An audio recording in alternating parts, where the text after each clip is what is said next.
episode of the ToolShed Podcast. Purpose of the ToolShed is to get a whole bunch of conversations from different perspectives, from different people in different areas of the construction industry, so we can start to understand from other people's perspectives, and just having those conversations and getting some clarity on some things that maybe don't work so well or confuse you or overwhelm you can help build a better business, no matter what area of the building industry you're in. Today, super pumped to talk about how to make OH&S a little simpler, a little easier. And my special guest today is Luke Williams, and he's from a company called Hazard Co. And I was made aware of the company by talking to a bunch of our Builders Business Black Belt members some time ago. And they were exploring the app that Hazard Co. have to be able to make the management of the occupational health and safety so much easier and simpler. So we're going to get into a bit of depth about that in this conversation, but really excited to welcome Luke Williams to the podcast. How are you going, Luke? Remember to unmute yourself. Yeah, I'm off mute and happy to be here. Thank you so much for having me, Mick. It's a privilege to be involved and looking forward to a good chat. Hopefully we add some value. The reason I asked him to unmute is we tried to go live a couple of minutes ago and everything turned to custard, as it does with technology. So exactly. Technology is magnificent when it works. But just to get it started, can you tell us a little bit about Hazard Co., how it got started, how you got involved in it? Yeah, absolutely. So Hazard Co. started in sunny New Zealand, in not so sunny Wellington, and quite literally was started by a couple of tradies. And so 14 years ago, they were having a chat, probably a laugh, a chuckle at the time about all the things that their mates in commercial construction had to do. You know, had a list as long as their arm to be compliant for commercial construction sites, and they were chuckling away at how much easier it is in residential, and little did they know. Yeah, mid-laugh they were like, surely that can't be right. And so went away like a good builder that wants to be better, and did their research and found out that absolutely, it's the same rules for everyone. And then just residential, it wasn't that residential weren't doing it because they didn't want to. It's because, a lot of people didn't know that they had to. A lot of people didn't know how to. Some were trying to do it, but not doing it as well as they wanted to. And so there was a real opportunity to make health and safety simple for businesses that need to do it. And in particular for businesses that don't have somebody with safety or risk or, QHSE and all these other types of titles that are out there now that didn't have people in their business with that sort of title, with that sort of responsibility. And so putting the tools in the hands of people that need it, but can also use it. So digesting all of that health and safety speak and government policy and rules and regs and spitting it out into consumable content, at the click of a button. Yeah, we just had a really fantastic conversation with an insurance company this morning, talking about exactly that the challenge for a builder or any owner of a trades-based business, or potentially any owner of a small business that's involved in the building industry, needs to be an accountant, a psychologist, a babysitter, a mathematician, a marketer. I went through all of these things. I ended up having four hands. Absolutely. And a big part of that is that causes the challenge and the frustration, and sometimes the bitter hatred by the business owners dealing with insurance, with OH&S and things like that, is just, we don't understand it. Can you speak to us in a way that we understand? Can it be simplified? And that was, well, I was really excited to have this conversation because, and I hope you don't mind, I do want to play devil's advocate to a certain Oh, extent, because I absolutely. want to be able to clear this up for the people listening, so they can Yep. go, there's an opportunity, there's an option to deal with this to make it easier and simpler. Hey, life would be boring without devil's advocates. So yeah, let's go. So, first thing, I personally think it's important to get to know you and get to know, and I've got a water bottle exactly the same as yours. So there you go. That what caused you to get involved in this? Like, for whatever bizarre reason, I got involved with coaching builders. And I found that it was because I'm very motivated to help people who experience pain unnecessarily. I don't think it's a bad thing if you have to experience pain to learn a lesson, if it's necessary. But if it's unnecessary, I don't think, I want to do something to help that. What got you into this space, into this area? Yeah, fair question. So the short answer is somebody got me into this space, into this area.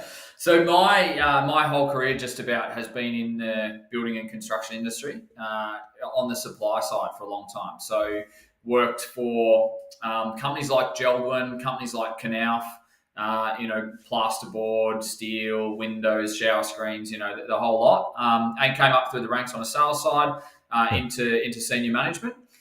And a friend of mine who's a recruiter tapped me on the shoulder and talked to me about a little business in New Zealand called Hazardco that was spreading its wings and wanted to enter the Australian market. This is 4 or 5 years ago, and I just wasn't, it wasn't for me. Didn't light that fire for me. Mostly because I didn't understand what they were trying to do and what they were about. And it wasn't until I sat down with the group CEO, Ian Dixon, who's based over in Wellington. And Ian flew over to Melbourne. We had a coffee. The story is well known in the halls of Hazardco. And we had a chat. It was meant to be a 30-minute coffee, and an hour and a half later, I'd ruined his calendar for the day. And but I caught the passion. Yeah, I saw what they were trying to do. I could, it absolutely was something that I was fully aligned with, and it was about, not too dissimilar to what you've just said to me. It was about giving small business owners, in particular, small builders. So, from a background in construction materials, I've dealt with, everyone from, selling shower screens to owner builders, all the way through to, negotiating supply contracts with Simmons Homes and Mirvac and, Australand back in the day, and those sorts of builders. Came through a machine where everything was focused on the guys that were doing 200, 500, 1,000, 2,000 homes a year, because you could do one contract with one builder and you're sorted. But who was looking after the little guy? Who was looking after the little guy from a business owner point of view? We did some franchising work in the plasterboard industry, and it was, you're dealing with people that just need help to run a better business, to understand how they can unlock their own potential, their team's potential, their business's potential. And so it really struck a chord with me in terms of not only were we, giving them a tool that can make them better business people, run better businesses, but to take a huge amount of stress and risk off their business, give them peace of mind.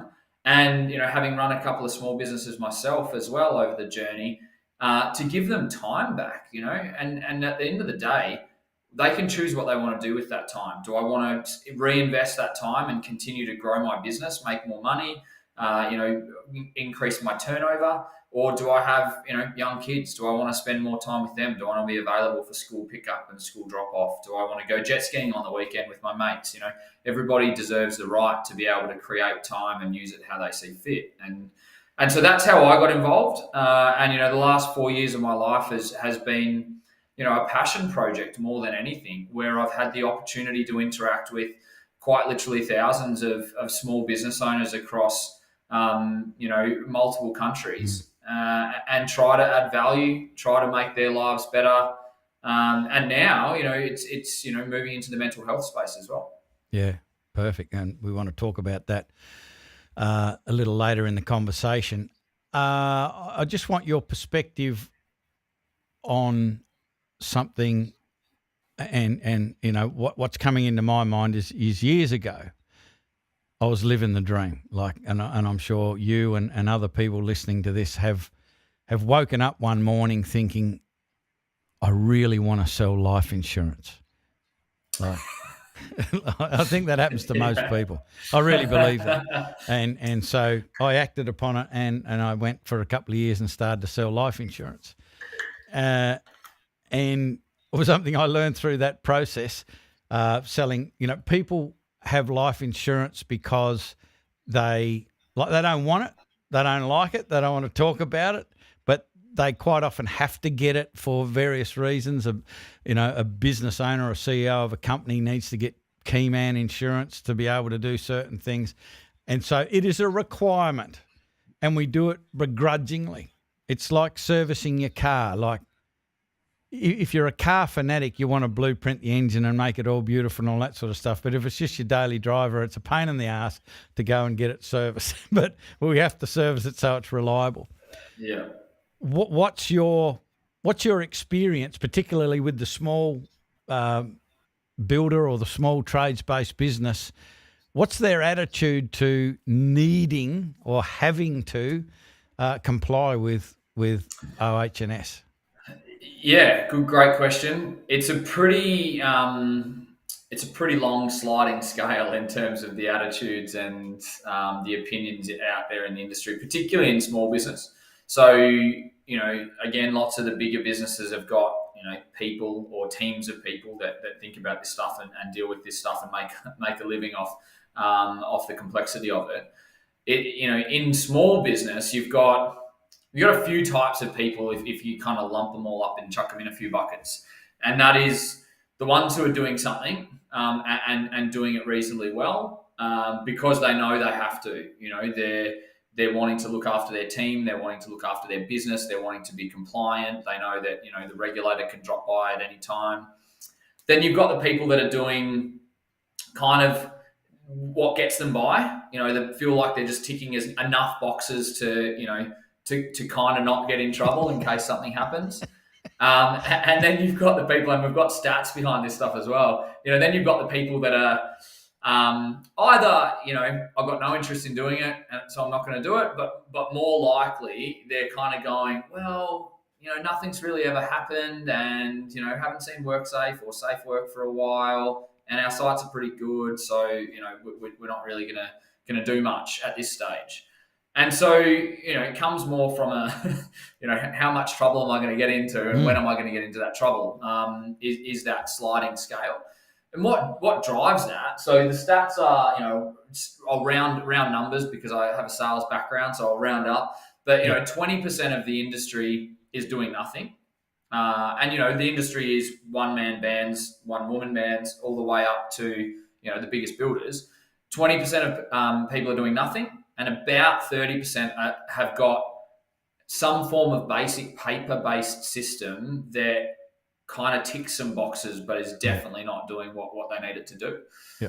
And that's, you know, that's the situation that they're in. But predominantly, it's because, you know, why don't people do things? You know, why wouldn't I buy life insurance? I probably wouldn't buy life insurance because I don't know where to buy it from or which one to buy.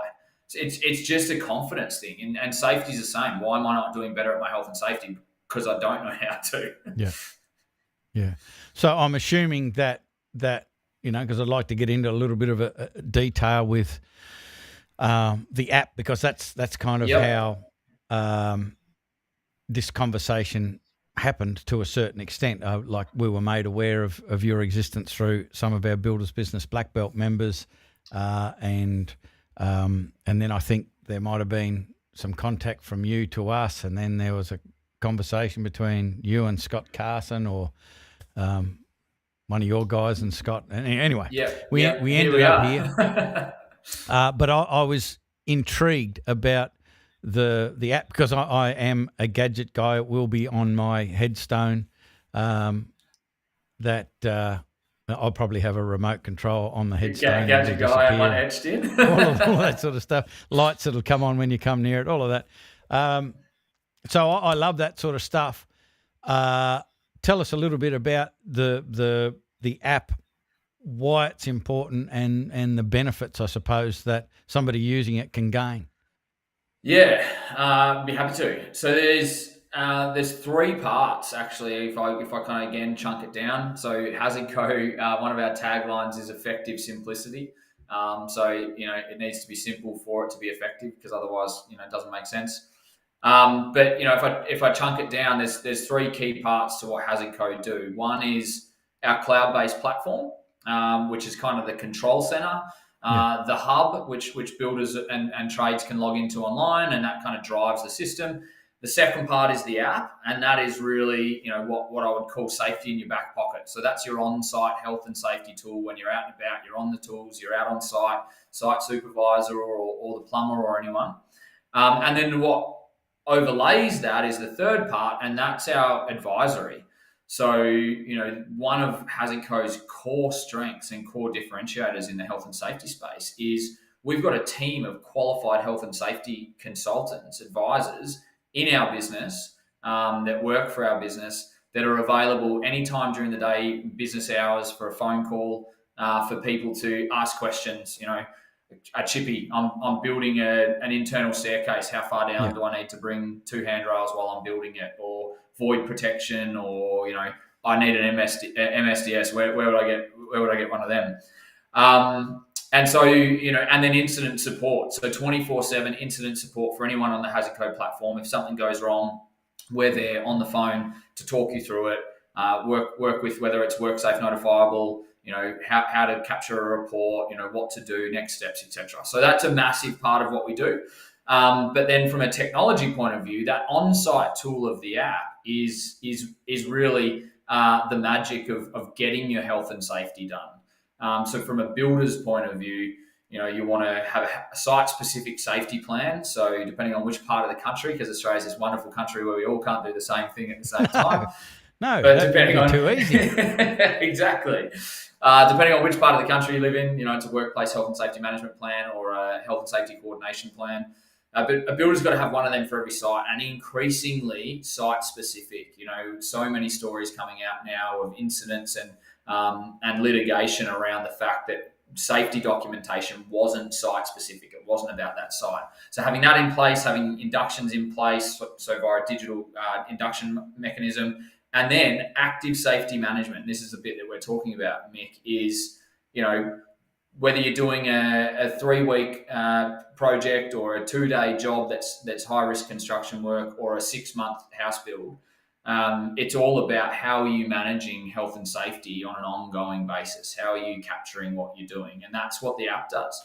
The app has swims, but it has content-guided swims templates. So we've done a lot of work with Reese. They wouldn't mind me telling this story. You put a lovely blank template for a swims document and all the sections of a swims document, but nothing in it, in front of a plumber, and the plumber quite rightly goes, "Looks great, but what the hell do I put in it?"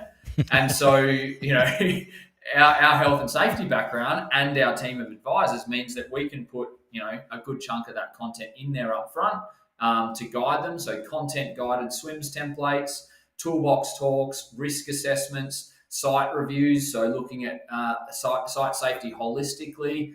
But at that point, even at that level, it breaks it out into what am I looking at, what should I be thinking about, and what controls and risks should I be aware of, with all the answers in there. So I can go, site review. I'm a builder. I'm walking around my house build.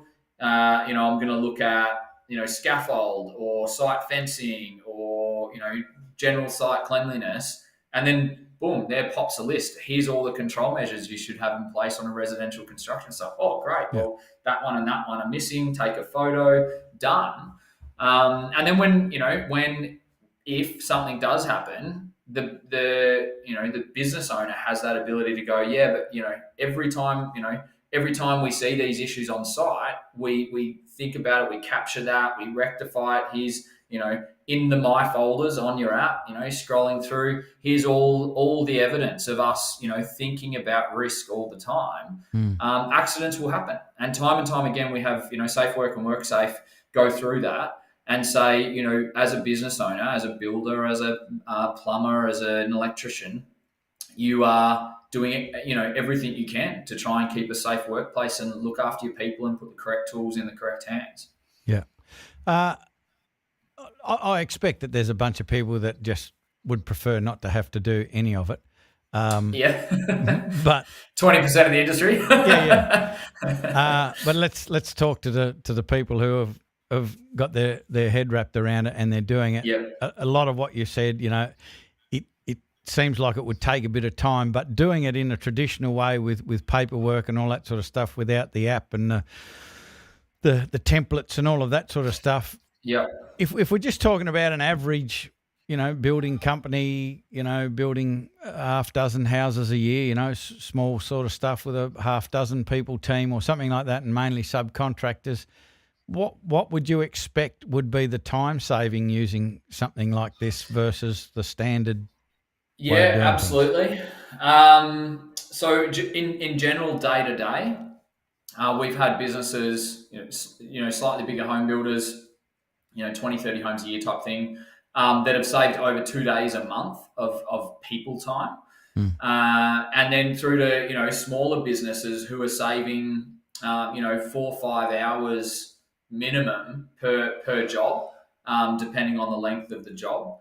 But, then there's individual examples of, a plumbing business that was trying to win some new work, and they were given, a whole list of things that they needed to be able to provide to tender for the work. I need a health and safety policy and procedure document. I need, some examples of some swims. I need, MSDS, et cetera, et cetera. And chatting to this plumber actually through Reese, and this, it took him 2 weeks.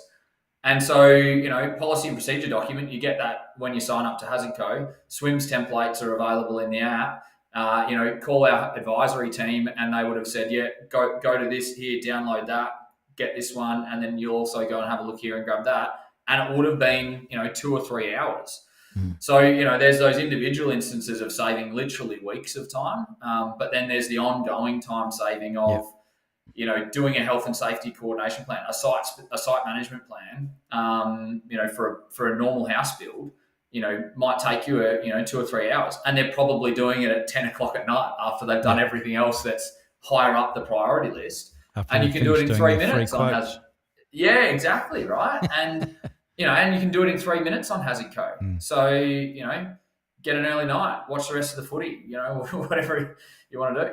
So there is a question that I'm required to ask, because in our conversation with our black belt members, it just came up in the conversation, and I thought, well, this would be a good question to ask, because there was a little bit of hesitation on somebody's part about utilising something like that, because it was obviously there's a cost to it, and that's fair enough. But they were assuming that it falls over if you've got to have your subcontractors, for instance, sign into just to say, yes, I'm at I'm on site, I'm off site, and just something simple like that. If they don't do it, how do we deal with that? Like, do we send the boys around? Do we threaten them?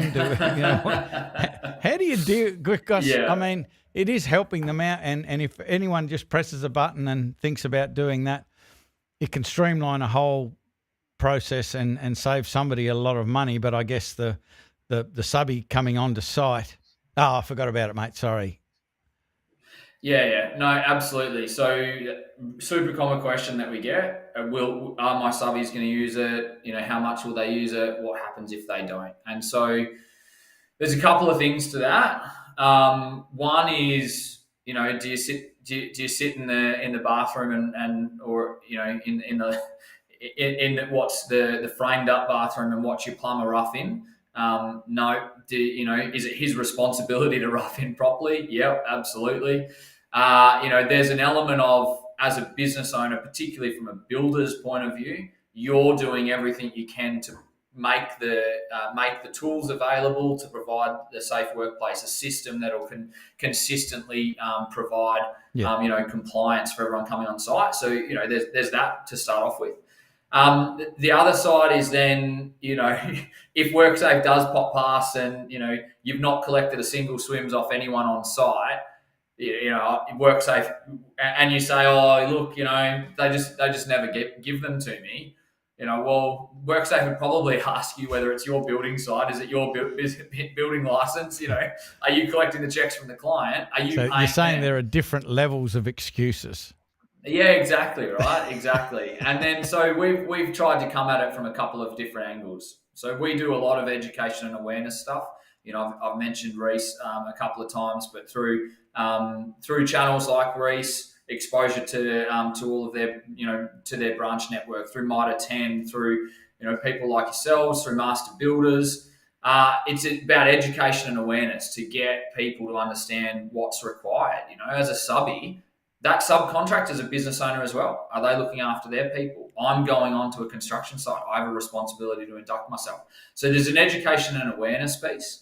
And don't get me wrong, people do use it. We have well over 100,000 now scans a month onto Hazard Code QR sides on building sites. And so people absolutely do use it. And then the flip side of that is, so we do the education and awareness, and then we continue to build products. So at the end of the day, we're a software business as well. We continue to build product that gives people reasons to scan it. And the example I would use, I'm in Victoria. I live in Melbourne. I'm trying to come up with less and less reasons to talk about this stuff as time goes on. But our old mate Dan Andrews, when he was telling everyone to scan QR code, what does a tradie not want to do? What the government's told him to do. Drive at 80 kilometers an hour. I'm going to drive at 85. Scan a QR code. No, I'm not going to do it. And so, rather than saying, you have to do this and because you need to be compliant, we've thought about it from the angle of why would they want to? So we've built into it, on building sites where they have our Project Plus capability, scanning that QR code for the subby walking onto site, that gives him access to SWIMS templates. So no more does he have to do paperwork. He can do it on the app now as well because he's scanned onto site. There's a notice board. So, scan onto site. Oh, the scaffold's being decommissioned. Don't go on it. Or the pool's being excavated. Don't go out the back. Reasons to be, document upload. So the new house plans, they're on the QR code. And so all these reasons to be scanning the QR code because I want to, not because I have to, and then it becomes a habit. And that's really what we're seeing change that space. Yeah, I love that. I mean, it's such a refreshing approach because I think most people opt for the stick before the carrot. They'd rather wield the stick before. Yeah, it's kind of where you go. Yeah, it just seems to be the easiest, but it ends up not being easy because it doesn't work and you just get more frustrated and you probably wear yourself out flinging the thing around all of the time. Yeah, exactly. You've got to carry it with you to solve it. You've got to carry it with you and get a holster, all of that. It's no good. Yeah. You did mention something before which I think is really important to talk about, and that is that there is a mental health section part, I don't know, of Hazard Co. And I really want to explore that and get your thoughts on it and how it works with Hazard Co, because it's something that we're incredibly passionate about and committed to in the ToolShed. Have you met Scott yet? No, I haven't met Scott yet, but I know one of your guys has. Yeah, Keenan, our national partnership. Yeah, Keenan, that's it. Lead. He's been working with him. Yeah, and like he's involved in the ToolShed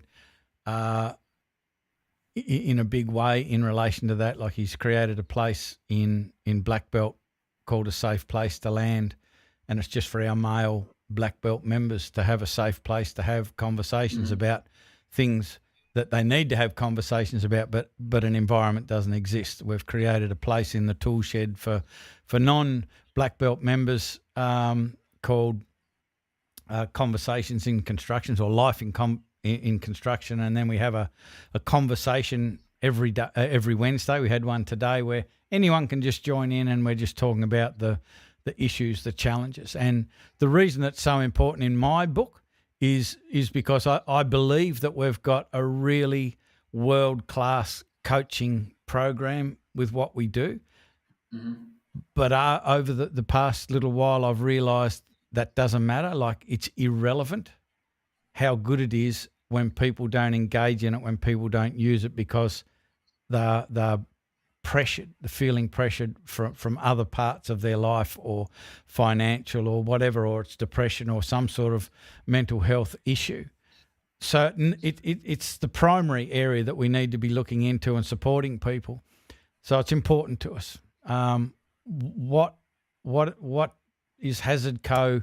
thinking, doing, feeling about this space that you mentioned before? Yeah, great question. So we're seeing increasing opportunity to build relevant health and safety content and tools into the app from a starting point. And so, starting to put it front of mind in things like risk assessments and site reviews and things like that for what are the hazards on a construction site. Well, one of them is mental health. That's a genuine hazard in a business on a construction site. Are we considering it? So, the ways to approach risk, consider it, identify it, control it. And the same thing applies to mental health. So increasingly we're seeing opportunity, and we're looking for opportunity to put those tools at people's disposal.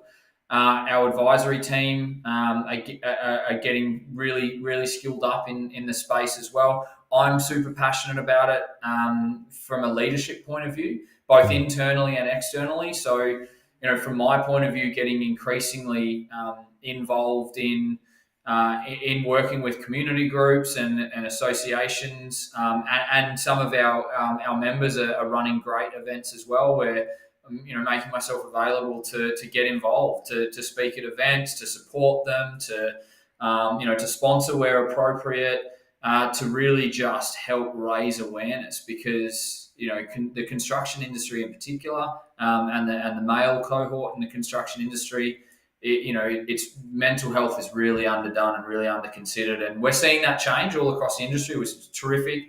Organisations like yours and lots of other organisations like TAX and Mates in Construction that we're partnering with, where there's an opportunity to really keep that momentum going, and so we're getting right behind that. The health in health and safety is as much physical health as mental health, or as much mental health as physical health.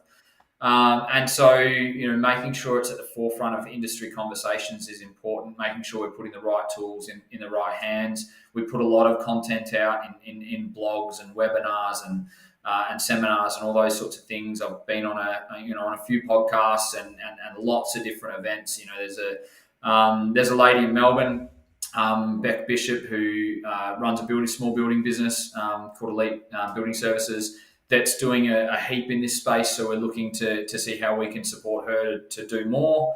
And it's something we're super passionate about. We're a health and safety company, and it absolutely should be top of mind for us. Yeah. It's pretty important. There's some pretty amazing, when you start to scratch the surface, some pretty amazing things going on in the industry, which is exciting, because it wasn't that long ago that, the response to it was, have a cup of concrete, mate, and harden up. Yeah, absolutely. That's the response. And now, I know in Black Belt, when we've ever got an event on a Friday, we'll all wear our trademark shirts and conversation starters, hats, and all of that sort of stuff. In the ToolShed, we've just started doing a fun key Friday, which is just taking a photo with your trademark gear on, doing something, hanging out upside down out of a palm tree or whatever, you're doing at the time. Doesn't sound very safe, but sure. No. It was at the low end of a palm tree. Of course. Yeah. With a lot of people around holding a blanket ready to underneath. catch. Yeah. All exactly. of that. Yeah. Now, we always make sure that we tick all of the OH&S boxes when we're encouraging people to take stupid photos. Good, as you would. No, but that trademark stuff's brilliant, and you're right. The industry's changed a huge amount. Sometimes the focus is on what we haven't done, but I think we've done a lot. We've got a long way to go, but there's some great businesses and organisations out there that are doing some incredible things. Yeah. So in these conversations, I really like to ask some questions to get to know you better. Again, in this conversation we had with the insurance company this morning, it was unpacked that the important thing is to get to know the people in these organisations, particularly if it's an organisation that has a bit of a challenging sell. It's something that's a requirement. You're being told what to do. You have to do it. Don't really want to do it, but and we're trying to help you to do it, to make it easier and all that sort of stuff. It can be very challenging, but just getting to know people that are in those organisations is really important. So, was there something that drove you, or what causes you to be passionate and excited about contributing to the whole mental health thing? It could be something that your business is just doing, and so you get on board, but it sounds to me like it's something that you genuinely care for. Yeah, absolutely. So it is something that I want us as a business to prioritise, and our CEO Ian is the same. From my point of view, I've had some pretty close calls in my family and in my close friendship group, in this space, and and having grown up, having had family members in the construction industry when I was a kid, and in hardware and things like that, having grown up with that cup of concrete, that's why I kind of chuckled when you said it. You need to be hard as nails, or you need a cup of concrete to harden up, and that was kind of the mindset, right? Yeah. And to a large extent, it still is pretty prevalent. And so when I was a bit younger and some of these things started to happen, good mates going into depression, a very, very close friend attempting suicide, your first reaction, because of how you have thought of your worldview up until that point, is what's really going on. How are people just mentally weak to end up in this situation? But once you really start to understand it, you then start to realize that actually people just feel like they can't talk about it. Like you're not allowed to. And because you can't, it's like anything. And if you think about stress in a business owner's life, what we find more often than not is that they don't talk about it because they don't think it's okay.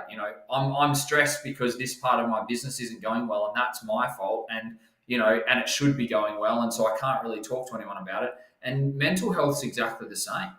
The more we unpack it, the better it is. The more we address it, the more we can tend to it. I was in a great seminar the other day where they talked about, if you're a bit overweight, you go to the gym.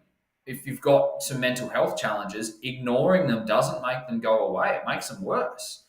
And so, going from a worldview of just toughen up to, holy shit, this is actually pretty close to home, to if we don't do something about this, it's going to get worse, has been my journey.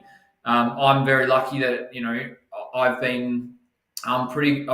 led a pretty good life. I've been pretty lucky. I've worked hard, but things have worked out. I've got an incredible fiance. I've got a couple of amazing kids. But then I think about them as well. Bullying in schools. I have a particular passion about making sure that to the construction industry, because that's where I work and that's what I do day to day. But then kids as well. Kids even more so need support and protection because they can't work it out for themselves, and they shouldn't have to either.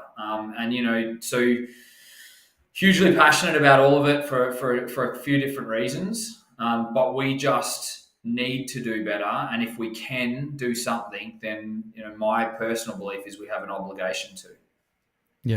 Yeah, couldn't agree more. And again, in an attempt to get to know you a little bit better, I'd like to ask a couple of questions that I absolutely often ask in this podcast that have nothing to do with building or business or anything. Excellent. It's just about you. And one question I find fascinating listening to the answers is, if you weren't doing what you're doing now as an occupation, what would you choose? What would you like to do if you weren't doing what you're doing now? To do with my life, or do I have to have a job? This is your job. Yeah. What? Yeah, Your as a occupation. job. I could have gone a couple of ways. Certainly, if I wasn't doing what I was doing now, I'd probably be, God forbid, in banking and finance or something. But what would I like to be doing? Yeah. What would I did you love economics to be and- doing? Yeah, I did economics and accounting at university, so that's a different story. What would I love to be doing? I'd absolutely be a ski patroller. That's the easiest question in the world for me to answer. I'm a qualified ski patroller. I absolutely love skiing. So if your question had been, what would you be doing with your life if you didn't have to work, it would be skiing. Yeah.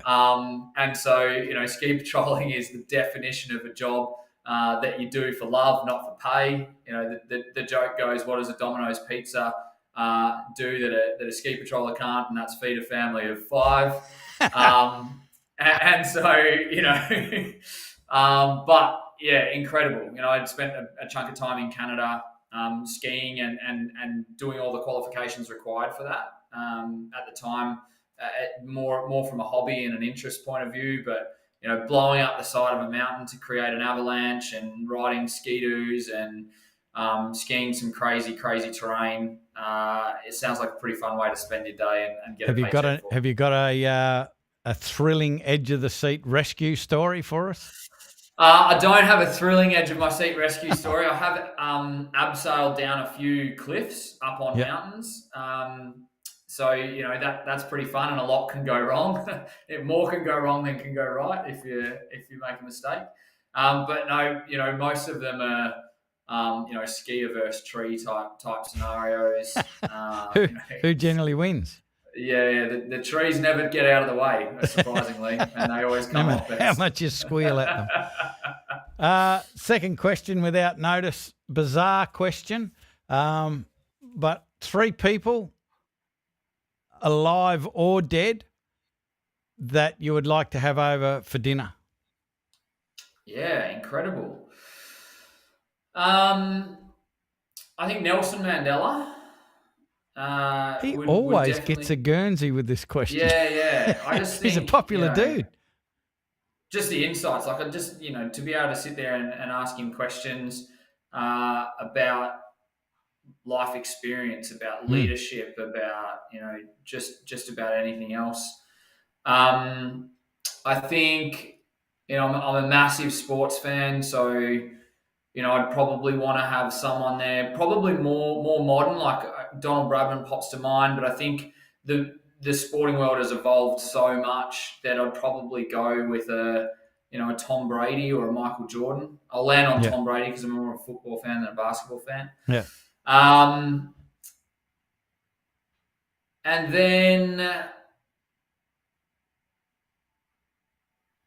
it's a good question. Probably Winston Churchill. I'm a bit of a history and politics buff from times, but just as a leading people, motivating people through nothing other than the words you're able to formulate. That's selling him a long way short, I know, but what a story to understand and to chat and to hear about all the things that happened that we never knew about. It'll be an interesting table to sit around with Nelson Mandela, Tom Brady, and Winston Churchill. You probably wouldn't get a word in. No, that's okay. I'm happy to be. I'm a pretty loud, outgoing person, but I'm happy to be the quietest person in the room if there's something to learn. It's really interesting when you sit with somebody like that. That just made me think of, there's a guy, his name is Simon Bowen, and he teaches people how to sell using diagrams, which is a very narrow niche, and he's in this big coaching group that I'm a part of. And I back before COVID, we used to get together, like a couple of hundred of us, for a few days, a few times a year, and one of the nights we'd go out. This particular night, there wasn't enough room in the restaurant for everybody, so they asked for volunteers who would like to go to a different restaurant. We just needed a dozen people or whatever. So I put my hand up, and I ended up sitting across from Simon, and it was the most fascinating conversation. I reckon for 4 hours I said a dozen words. Yeah, And wow. I came away learning so much. Like, the guy's just so interesting and has so much incredible insight. And I just love sitting there listening to stuff like that. So if you do end up having dinner and Nelson and Winston and Tom show up, let me know. I'll fly across because I'd like to sit and listen to that conversation. I think we'll be sitting here drawing breath for that to be the case. So from here, somebody's listening to us. They want to know more. They want to figure this out, try it out, see if it's going to work for their business. What's the steps? How do they do it? What have you got for them? Couple of things. If you're bold and you're ready to have a crack and chat to someone, info@hazardco.com or our 1-800 number, which is on our website, www.hazardco.com. Nice and simple, as with everything else we do. But also on that website, there's a bunch of information. There's a free trial, so they can jump in and have a play around with the product, both the cloud-based platform and the app, and have a look at the product and then chat to one of the team. We've got an incredible team here in Melbourne, but we've also got people around the country as well. So jump on the website or email us at info@hazardco.com and someone will have a chat to you. Yeah, that's fantastic. Been absolutely fascinating. I feel that we're kind of singing off the same page of the hymn book in a lot of spaces about particularly supporting the mental health cause and creating resources and platforms and spaces to help make it okay to address. And quite often, a conversation is the best medicine. So that's fantastic. So I really appreciate you putting your time aside and being so generous with your knowledge and your time jumping on to the ToolShed podcast. It's been a fascinating conversation. Thanks very much, Mick. Thanks for having me on. I can't believe that the time's moved on as quickly as it has, but I've thoroughly enjoyed it. I agree with you that small businesses, putting small businesses first, thinking about a place and creating space for mental health. It's great to be able to chat to someone who has a similar view and is similarly as passionate. So it's been good. I don't know whether I've added too much knowledge. If I have, it's probably something I got from somewhere else, but it's been great. Thank you.